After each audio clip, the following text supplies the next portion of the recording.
Well, thank you.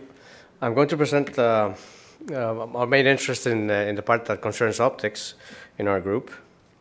So, first of all, our motivation is really to study in vivo all types of different systems. And for that, either we inject externally a fluorescent compound that can be activated, or we also work with models that are transgenic models that express, for example, the green fluorescent protein I have just showed there. Now, since we're interested in using optics, and depending on the amount of scattering present in the different samples, we either can assume some ballistic propagation, like I show here, and this you can use for very transparent samples, and I'm showing there C. elegans.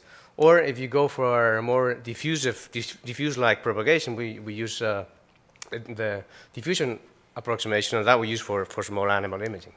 And there's a lot of work, of course, trying kind of in the middle of these two regimes, where neither ballistic nor diffusive work.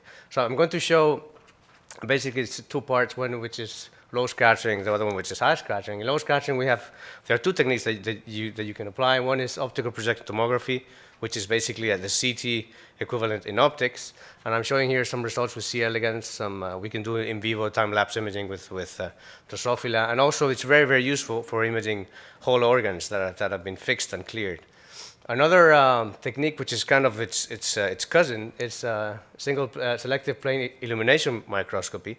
And with that, you can get direct images of slices as you go through tissue. And I'm showing here some fixed column tissue as an example. And we can also use this for imaging all types of other organisms that they can be slightly scattering, but not too much. Now, when there's lots of scattering present, as in small animal imaging, we use a technique called fluorescent molecular tomography, which was actually developed here at the MGH by Vasilis Diachristos. And what I'm showing there, for example, in the corner is a mouse that expresses TFP in all of its T cells.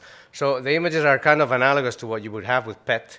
So there's missing some anatomical information. So there's also a lot of work and interest in the group on combining other imaging modalities, like, for example, MRI or CT, to enhance, also to improve our model of how light propagates in tissue, and to kind of assess where in space, of course, all this fluorescent takes place. So as a wish list, basically, we want to improve, of course, resolution and quantification. So there are two parts. One can be related to the instrumentation, and the other one related to the imaging algorithm. So there's a lot of work, especially working in those areas where tissue is scattering, but not that much, so that we can use the diffusion approximation. And in that sense, there's lots of work to be done.